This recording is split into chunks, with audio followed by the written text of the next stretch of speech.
오늘 설교 제목이 복음으로 교회를 새롭게입니다. 어떻게 하면 교회가 새로워질 수 있을까? 새로운 교회가 어떻게 세워질 수 있을까? 사람이 노력한다고 만들어지는 것이 아니라 성령님께서 우리 가운데 임재하시고 성령님이 강권적으로 우리를 주도하게 될 때 주께서 구원받는 사람의 그 숫자를 날마다 더하게 하실 줄로 믿습니다. 주어가 주께서예요. 주께서. 사람이 하는 것이 아니라 우리가 준비가 되면 주께서 준비한 그릇에 맞게 하나님께서 채워주십니다. 자, 첫 번째로 오늘 말씀을 통해서 우리에게 보여주시는 것은 뭐냐면 사도의 가르침을 받아 말씀 전달과 소통의 시스템이 잘 작동되는 교회였다라고 하는 것입니다. 이 초대교회가 그냥 부흥하고 아름다운 교회가 아니라 말씀 전달이 잘 되었고 소통이 잘 되어 그 시스템이 순조롭게 잘 작동되고 있었다라고 하는 것이죠. 자, 오늘 읽은 말씀 42절 말씀 같이 읽습니다. 그들이 사도의 가르침을 받아 서로 교제하고 떡을 떼며 오로지 기도하기를 힘쓰니라 말씀하고 있습니다. 여기에서 우리가 눈여겨볼 것이 있어요. 그들이 사도의 가르침을 받아 하고 또 무엇을 하고 서로 교제하고 또 떡을 떼고 또 오로지 기도하기를 힘쓰니라. 우리말로는 오로지 기도하기를 힘쓰니라. 그래서 기도하는데 전념했다라고 강조하고 있는데 이게 NIV 영어 성경이나 헬라어 원어 성경에 보니까 꼭 그런 의미는 아닌 것 같아요. NIV 영어 성경에 어떻게 표현하고 있냐면 이렇게 표현하고 있어요. They devoted themselves to the apostles' teaching 이라고 나와요. 다시 말하면 그들이 스스로 뭐를 했냐면 devote라고 하는 것은 무슨 의미를 담고 있냐면 맹세를 하듯 어떤 목적을 위해 자신을 바친다 라고 하는 의미예요. 나에게 분명한 목적이 보이니까 그 목적 앞에 맹세를 하고 자신을 바친다 라고 하는 것이 디보트예요. 그런데 그들이 성령이 그들에게 임하니까 스스로 they devoted themselves, 그들이 스스로 자기의 몸을 목적을 위해서 바치겠다고 결단했대요. 어디에? To the apostles' teaching, 사도의 가르침 앞에 자기를 내세웠다는 거예요. 그리고 이어서 계속 얘기해요. 서로 교제하고 to the fellowship, 교제하는 일에 자기 인생을 바쳤다는 거예요. 그리고 이어서 말하기를 to the breaking of bread예요. 빵을 떼는 일에. 그런데 마지막에만 보니까 and to the prayer가 아니고 to prayer예요. 여기서 제가 깨닫는 것은 바로 이런 거예요. 사도의 가르침을 받고 교제하고 떡을 떼는 일에 자기 인생을 바쳐서 그 목적을 이루고자 스스로 자처했는데 우리 성경에서는 기도하는 일에만 오직 힘썼다라고 변하고 있는데 그것은 더 정관사를 붙여서 다 따로따로 독립적인 거예요. 사도의 가르침을 받는 것도 서로 교제하는 것도 그리고 떡을 떼는 것도, 그런데 기도하는 일은 독립적이지 않다라고 해서 정관사 더가 붙어 있지 않고 to prayer예요. 이 말씀은 무엇을 얘기하냐면 사도의 가르침을 받는 일에도 기도와 함께 사도의 가르침을 받고 교제하는 일에도 기도와 함께 교제하고 떡을 떼는 일에도 기도와 함께 떡을 떼었다라고 하는 것입니다. 우리가 무엇을 하든 그곳에 기도가 빠져서는 안 된다라고 하는 것을 우리에게 가르쳐 주는데 맨 첫 번째 내세우는 대목이 뭐냐면 사도의 가르침을 받아라고 하는 것입니다. 사도가 무엇을 가르쳤습니까? 하나님의 말씀을 가르쳤습니다. 하나님의 말씀을 가르칠 때 그 말씀이 공중에 허공에 전달되었다 흐트러지는 소리와 같은 것이 아니라 의미를 가지고 사도의 말씀을 받은 사람이 또 다른 사람에게 전달하는 일을 했다는 거예요. 그래서 그것이 누구에게? 3,000명에게, 5,000명에게, 그리고 당시의 제사장들에게, 셀 수 없는 수많은 사람들에게 전달되어 그 말씀이 전달 체계 시스템으로 작동되고 있었다라고 하는 것입니다. 집에서 그들이 떡을 띄었다고 그랬어요. 그리고 교제했다고 했어요. 단순히 떡을 떼고 교제하고 말씀을 듣는 일, 그냥 그것으로 끝난 것이 아니라 그들은 성령에 임재하시고 성령님이 강권적으로 내 속에서 역사하고 나를 주도하는 그 사실에 대해서 다른 사람들에게 전달하고 증언하는 일을 감당했습니다. 우리에겐 이런 모습이 필요한 거죠. 하나님의 은혜를 입었으면, 그래서 성령님이 나에게 임재했으면, 그래서 내 속에 어떤 변화가 있어서 나도 모르는 상황을 초월하여 기쁨이 넘치는 그 감동과 감격 속에 있게 될 것인데, 은혜 안에 있는 나의 그 기쁨 어떻게 헤아릴 수 없어 그 사실을 다른 사람에게 증언하고 전달하는 일, 이것이 바로 오늘 초대교회의 모습 속에서 나타나는 것입니다. 주 안에서 누리는 교제의 기쁨이 바로 온전한 코이노니아라고 할 수 있습니다. 여기서 코이노니아라고 하는 교제도 그냥 일반적인 교제가 아니에요. 오늘 여기서 말하는 코이노니아로서의 교제는 성령의 교제를 의미한다라고 하는 것입니다. 여기서 성령의 교제라고 할 때 두 가지 의미를 담고 있어요. 그 중에 하나는 뭐냐면 공유라고 하는 의미를 담고 있어요. 공유라고 하는 것은 뭐냐면 그들이 성령이 임하게 될 때, 지금 우리는 시간과 공간의 제약 속에 살아가고 있지만 3,000명이 회개하고 돌아오고 5,000명이 회개하고 돌아오고, 그래서 거대한 교회로 성장하고 부흥하고, 지금도 예수 생명이 그 교회에서 작동하고 있고, 그 성도님들이 가만히 수동적으로 앉아 있지 않고 능동적으로 생명력이 넘쳐나는, 그래서 복음의 증언자로 활발하게 운동하는 이러한 모습이 보여지는데, 그런 일들이 어떻게 일어나느냐라고 하는 거죠. 이것은 다른 것이 아니고 서로 생각이 다르고 환경이 다르지만 서로 따로따로 노는 것이 아니고, 성령님이 임재할 때 성령님은 시간 공간을 초월하시는 하나님이시기 때문에 3,000명 5,000명에게 임재하신 성령님이 그 성령님을 모신 사람들 간에 서로 시공을 총괄하여 서로 소통하게 되었다라고 하는 거예요. 그런 의미에서 3,000명 5,000명이 함께 성령님의 임재를 공유했다, 코이노니아라는 뜻이에요. 그리고 또 하나는 뭐냐면 분유라는 뜻이 있어요. 분유라고 하는 뜻은 나눈다는 뜻이에요. 내가 가지고 있는 것이 하나님이 주신 선물인데 목적을 위해서 나누어야 된다면 언제든지 나눌 준비를 하고 있어. 명령이 떨어지면 언제든지 나누겠다라고 하는 마음가짐을 가지고 있는 태도, 이것이 코이노니아, 분유라고 하는 의미다 이거예요. 진정한 성령님의 교제는 결국 뭐냐면, 하나님의 은혜는 조건 없이 선물로 받은 것인데 그것을 내가 혼자 간직하고 있기 위한 목적이 아니라 내가 공유하고 있는 이 성령 충만함이 다른 사람에게도 전달되기를 원하시는 하나님의 의도와 목적이 계시다라고 하는 것입니다. 이것이 성령의 교제인 것이죠.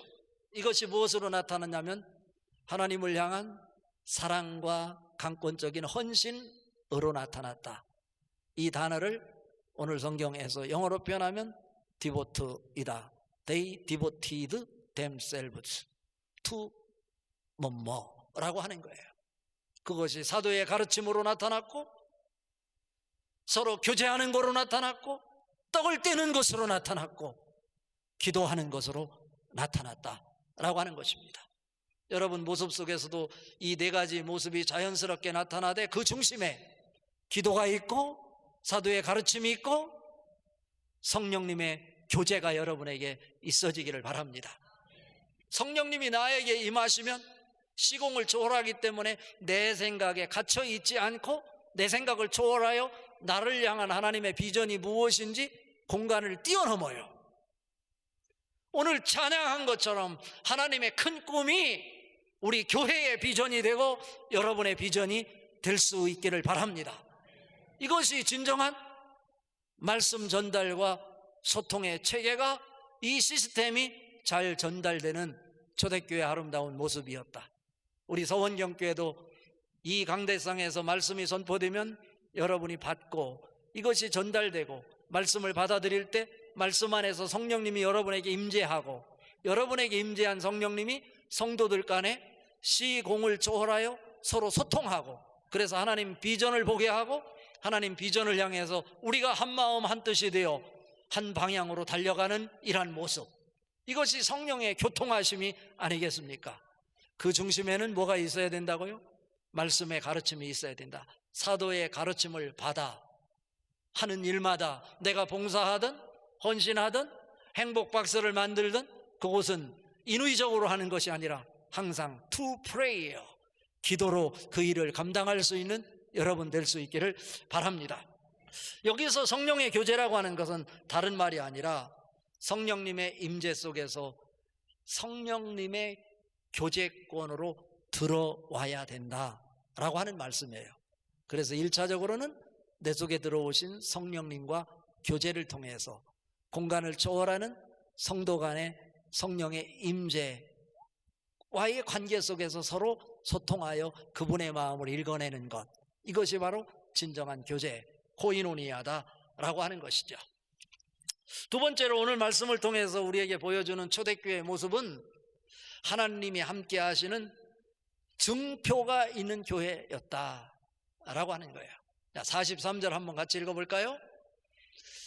사람마다 두려워하는데 사도들로 말미암아 기사와 표적이 많이 나타나니. 여기서 주목할 것이 있어요. 사람마다 두려워하는데 라고 하는 거예요.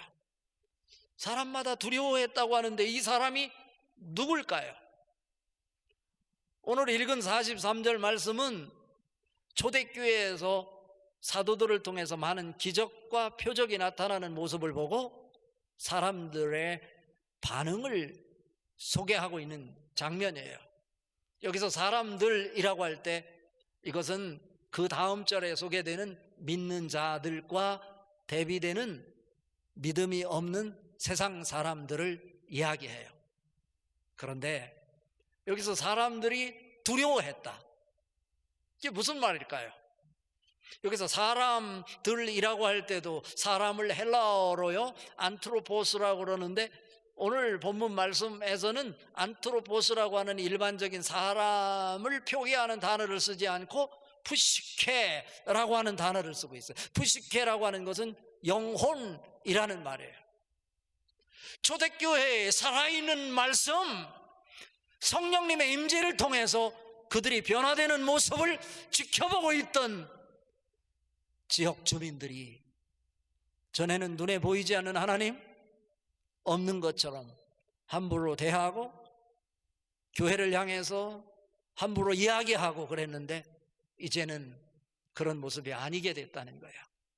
그들이 살아가는 모습이 자기들과는 다르게 성령의 임재를 경험하면서 오직 하나님 뜻대로 살아가는 모습 앞에 그들이 영적인 두려움에 사로잡히게 되었다라고 하는 거예요. 전에는 하나님을 무시하고 교회를 함부로 대했는데 이제는 자기들 깊은 내면 속에 영적인 두려움이 있어서 눈에 보이지 않지만 하나님은 살아계시구나. 예루살렘 교회를 통해서 하나님의 살아계심이 그들에게 보여졌다는 거예요. 느껴진 거예요. 그래서 그들에게 구원을 가져오게 된 것이죠. 무엇을 통해서 이런 일이 일어났다는 말입니까? 사도들을 통해서 많은 표적과 기사가 나타났다라고 하는 거죠. 어떤 일들이 일어났습니까? 사도행전 2장 4절에 보면 그들이 다 성령의 충만함을 받고 성령의 말하게 하심을 따라 다른 언어들로 말하기를 시작하니라.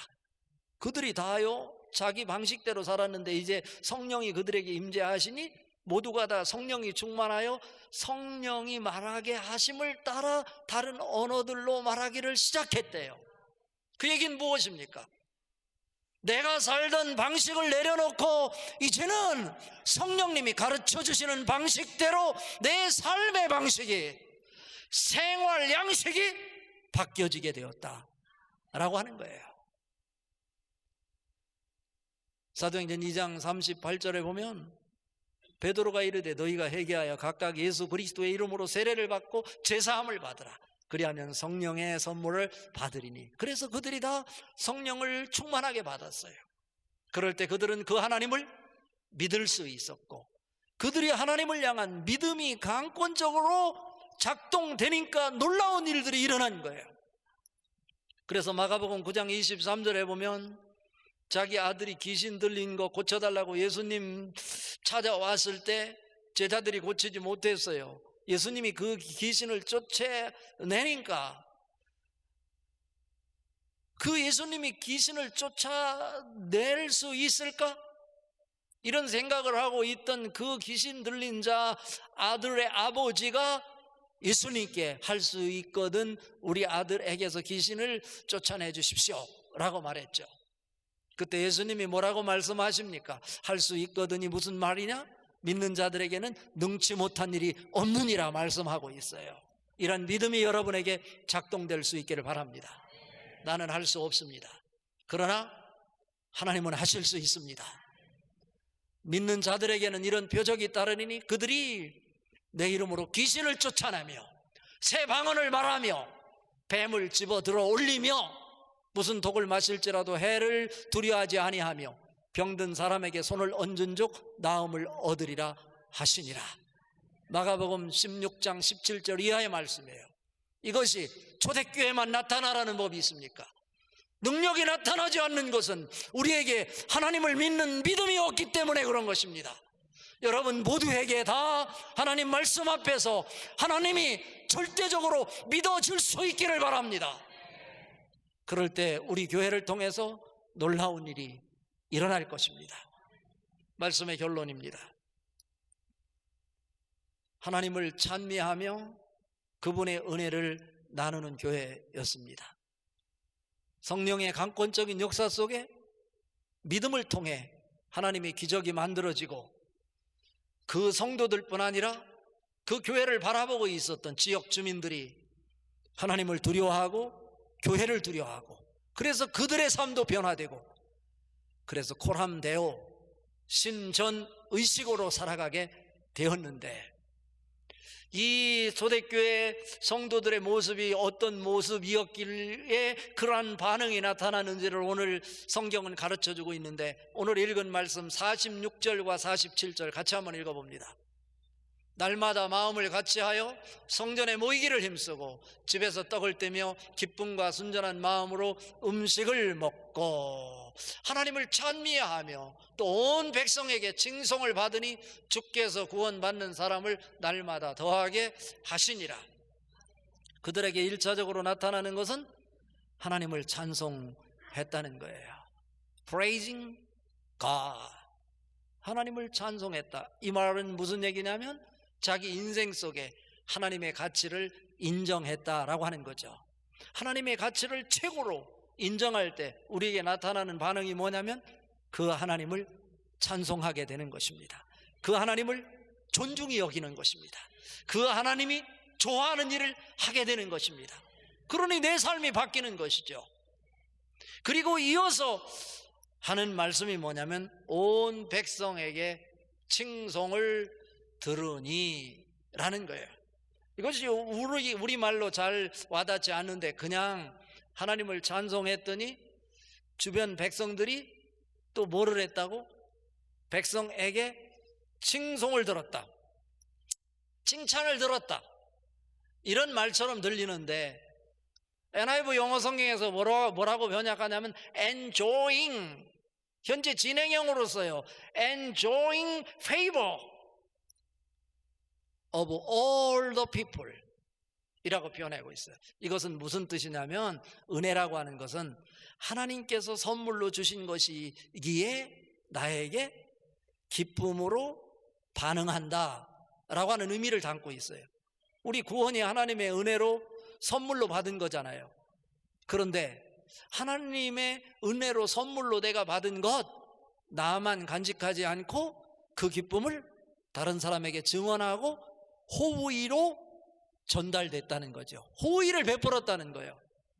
그런데 그 호의가 또 그들에게 그냥 머물지 않고 1차적으로는 하나님을 찬양하는 그들에게 하나님의 베푸신 호의가 머물러 있었다는 거예요. Enjoying the favor, 그 호의로 즐거워하고 있었다. 누구에게? Of all the people, 모든 백성에게. 이들은요, 하나님의 은혜로 하나님이 베풀어 주는 호의 때문에 기쁨과 즐거움에 사로잡혔을 뿐 아니라 그 기쁨과 즐거움을 자기가 간직하고 있는 것이 아니라 또 이웃에게 하나님의 마음을 읽고 성령님이 주신 비전 따라 그 호의를 베풀었더니 그들이 무엇으로? Enjoying the favor, 호의로 반응하게 됐다는 거예요. 그러니까 이건 어느 한쪽에만 머물러 있는 것이 아니에요.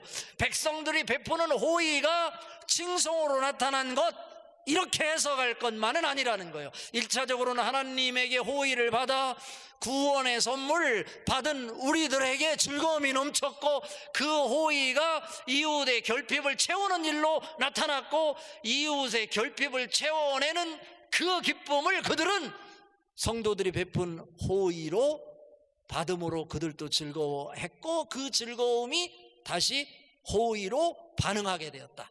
그것을 오늘 온 백성들에게 칭송을 받게 되었다라고 말하는 거예요. 아름다운 소통이 이루어지고 있는 거예요. 그 결과 어떻게 했습니까? 주께서 감동하셨어요.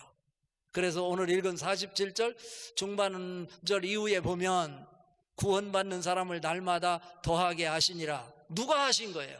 주께서예요. 주께서. 주님이 하시는 거예요. 우리가 그릇이 준비되면 하나님께서 채워주십니다. 내가 열심히 전도한다고 전도되는 것이 아닌 거예요. 1차적인 것은 뭐냐면 하나님께서 나에게 은혜를 주셨구나, 구원을 주셨구나, 이것은 하나님이 조건 없이 나에게 호의를 베풀어 주신 것이구나 라고 하나님이 베풀어 주신 은혜에 대해서 enjoying, 즐거워하는 모습이 나에게 있어야 돼요. 그래서 교회를 오면 우리는 마음껏 얼굴에 미소가 있어야 돼, 기쁨이 있어야 돼. 그 표현이 어디로 연결되냐? 하나님이 베풀어 주신 호의 때문에 내가 즐거워하고 있다면 이 즐거움은 또 다른 사람에게 이웃의 호의로 전달되고, 그들이 그 호의를 받고 enjoying, 또 즐거워하며 우리에게 또 반응으로 나타나게 됐다. 서로 오고 가는 은혜, 호의, 이 반응의 모습을 보고 주께서 감동을 받으시고 주께서 구원받는 사람을 날마다 더하게 하시니라. 이런 은혜가 우리 서원경교에 넘쳐날 수 있기를 바랍니다.